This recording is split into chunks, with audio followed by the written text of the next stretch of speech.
ብዛትና የሰውነታችንን ክፋት ተመልክቶ ሳያጠፋን እድሜ ለንስሐ ሰጥቶ ከአራቱም ማዕዘናት በዚች በቅድስት ሀገር ኢየሩሳሌም በተለይም አምላካችን ጌታችን መድኃኒታችን ኢየሱስ ክርስቶስ ለድኅነተ ዓለም ለቤዛ ዓለም በተሰቀለባት በቀራንዮ በጎልጎታ እንድንሰበሰብና ስሙን እንድንጠራ ቃሉን እንድንሰማ በረከተ መስቀሉን እንድንቀበል የረዳን የፈቀደልን የአባቶቻችን የቅዱሳን አምላክ የሰራዊት ጌታ እግዚአብሔር ስለማይነገረው ስጦታው ክብርና ምስጋና ይግባው። አሜን።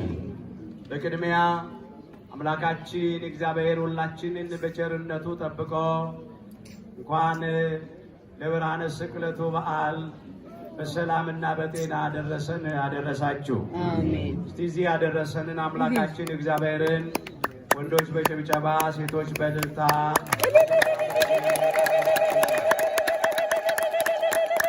አሕዛብ ሁላችሁ እጆቻችሁን አጨብጭቡ በደስታ ቃልም ለእግዚአብሔር እልል በሉ ተብሎ በዳዊት መዝሙር 46 ቁጥር 1 ላይ ተመዝግቧል።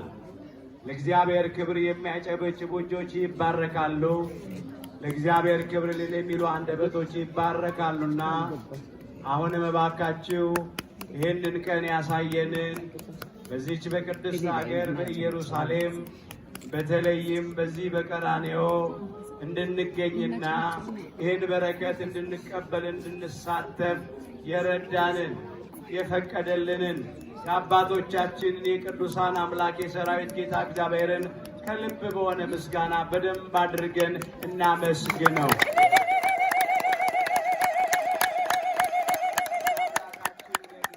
ከምንሰዋቸው መስዋዕቶች መካከል አንዱ የምስጋና መስዋዕት ነው።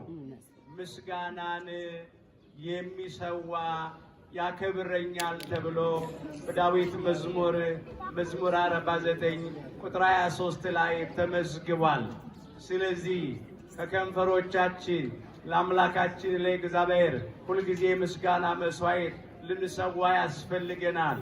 በተለይም እግዚአብሔር በቸርነቱ ለዚያ ክብር ቢያበቃን ከሞት በኋላ ባለው ሕይወት ከመቃብር በኋላ ባለው ትንሣኤ ስራችን ምስጋና ነው። እንደ ሰማያውያኑ እንደ እሳታውያኑ እንደ ብርሃናውያኑ እንደ ቅዱሳን መላእክት እግዚአብሔርን ቅዱስ ቅዱስ ቅዱስ እያልን እያመሰገንነው እንኖራለንና አሁንም ስለማይነገረው ስጦታው በሙሉ አምላካችን እግዚአብሔርን ለሶስተኛ ጊዜ በደንብ አድርገን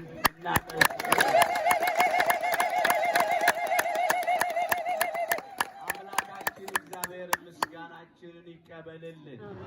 የእናታችን የእመቤታችን የቅድስተ ቅዱሳን የድንግል ማርያም የወላዲተ አምላክ ረድኤትና በረከት ለዘላለሙ በሁላችን ላይ አድሮ ይኖር። ገብረ ሰላም በመስቀሉ ወትንሣኤሁ አግሃደ። ሰላምን በመስቀሉ አደረገ፣ ሰላምን በመስቀሉ ሰራ፣ ሰላምን በመስቀሉ መሰረተ፣ ትንሣኤውንም አሳየ፣ ትንሣኤውንም ገለጠ እያሉ ሊቃውንቱ አሁን ሲያዜሙ ነበረ።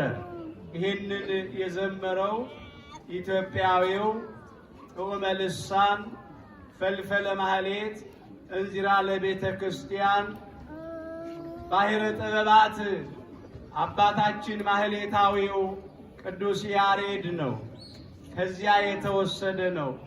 ገብረ ሰላም በመስቀሉ በመስቀሉ ሰላምን አደረገ፣ በመስቀሉ ሰላምን ሰራ መሰረተ ማለት ነው።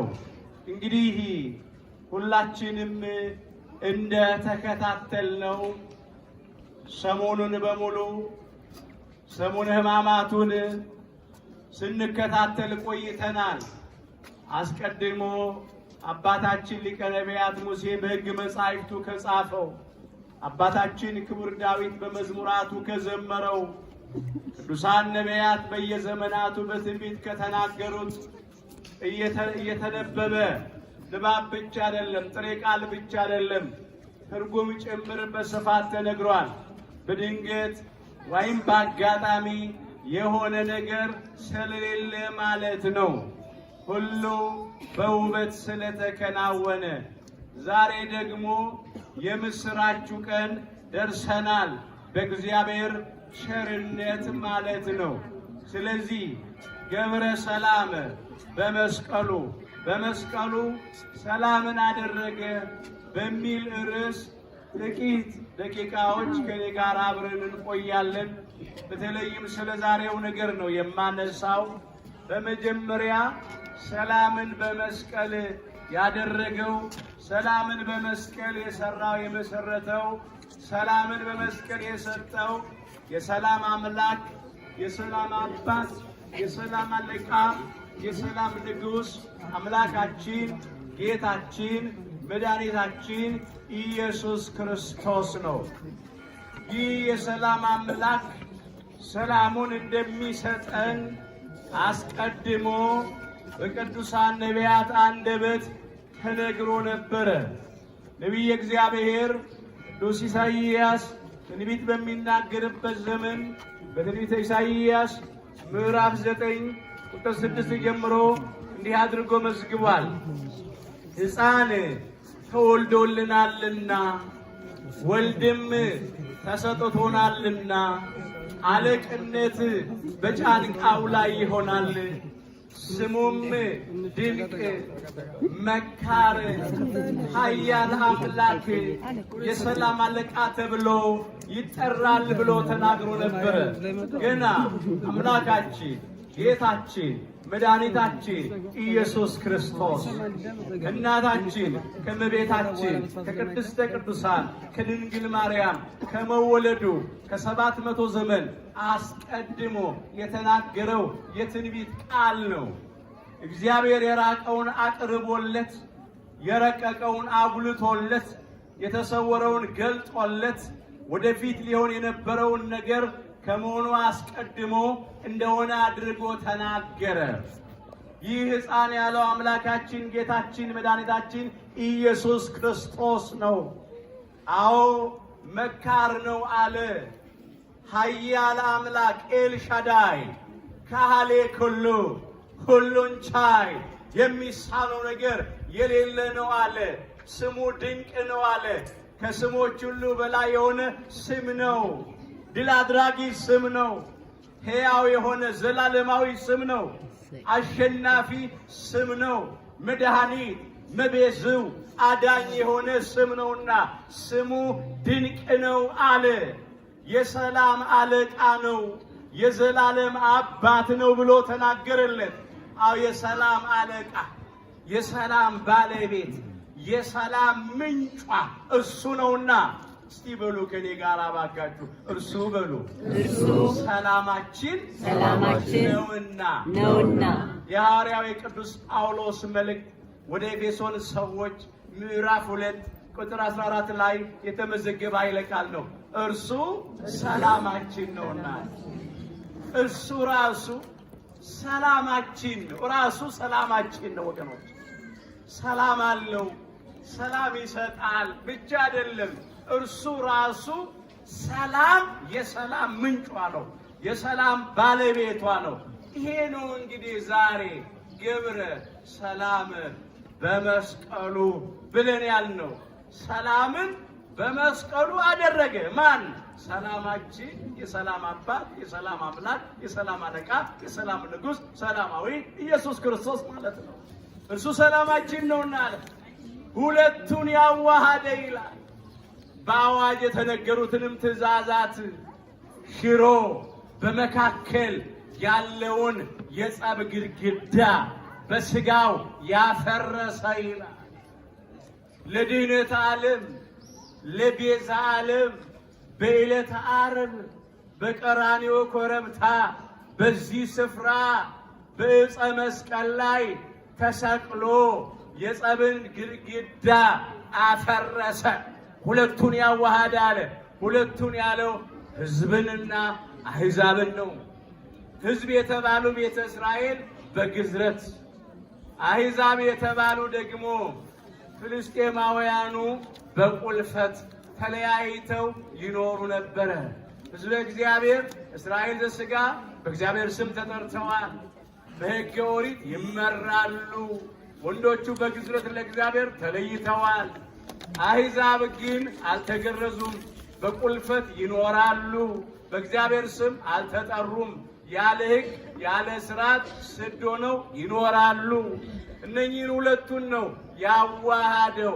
ሕዝብንና አሕዛብን ሊያዋሂድ አንድ ሊያደርግ በዕለተ ዓርብ በቀራንዮ መስቀል ላይ ተሰቅሎ እጆቹን ለችንካር ወደ ቀኝና ወደ ግራ ዘረጋ።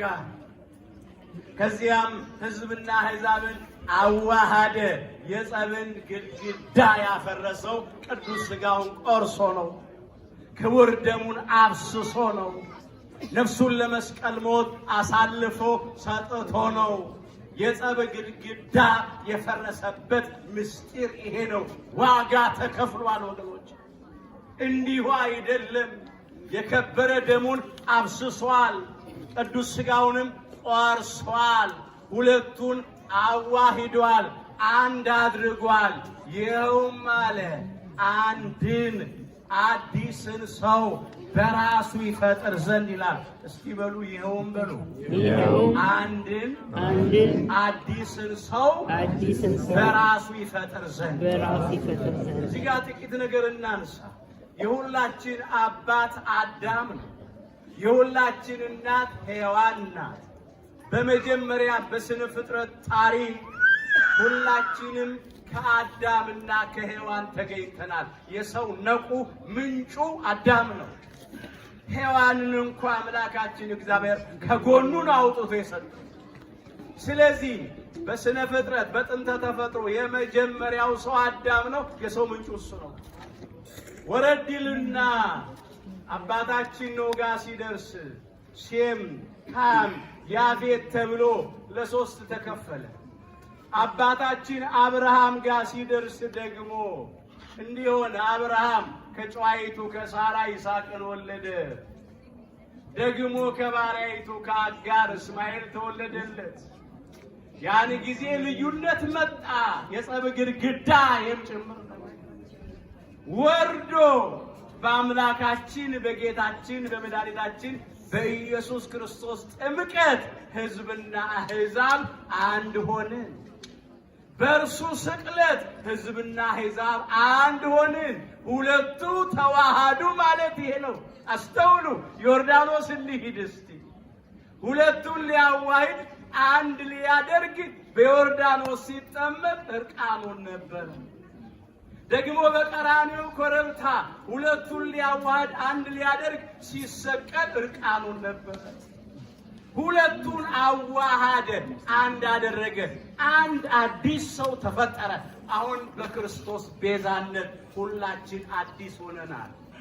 አይሁዳዊ ግሪካዊ ማለት የለም። ጨዋ ባሪያ ማለት የለም። ሕዝብ አሕዛብ ማለት የለም። የተገረዘ ያልተገረዘ ማለት የለም። ነጭ ጥቁር ማለት፣ ባለጠጋ ደሃ፣ ጌታ ባሪያ፣ ወንድ ሴት ማለት የለም።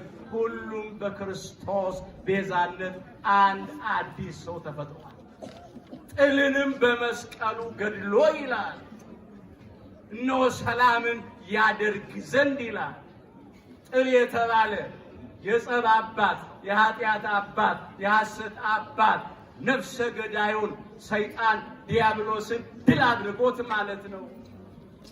ጸብ የተባለ መለያየትን፣ መበላላትን፣ መነካከስን አርቆ አስወግዶ ማለት ነው። በመስቀሉ ገደለ ሲል አንድም ምልክት በተባለ በመስቀሉ በዕፀ መስቀሉ አዳምና እኛ ልጆቹ ክብር ባገኝንበት፣ ዲያብሎስና ሰራዊቱ ባፈሩበት በድላችን አርማ በነፃነታችን ምልክት በቅዱስ መስቀሉ ማለት ነው። ሌላው በመስቀሉ ገድሎ ሲል መስቀል የተባለ መከራ መስቀሉ ነው። ስቃዩ፣ ሞቱ ስለኛ የከፈለው ዋጋ ሁሉ መስቀል ይባላል። ሕዝብና አሕዛብን አዋሃደ። በምድር ብቻ ያለነው የሰው ልጆች አይደለም ሰላም ያደረገው የሰው ልጆችን ምድራውያኑን እኛን ከሰማያውያን ቅዱሳን መላእክት ጋር አንድ አደረገ ይላል። በዚህ በቆላስይስ መልእክቱ ምዕራፍ 1 ቁጥር 19 ላይ ቅዱስ ጳውሎስ የመዘገበው ነው።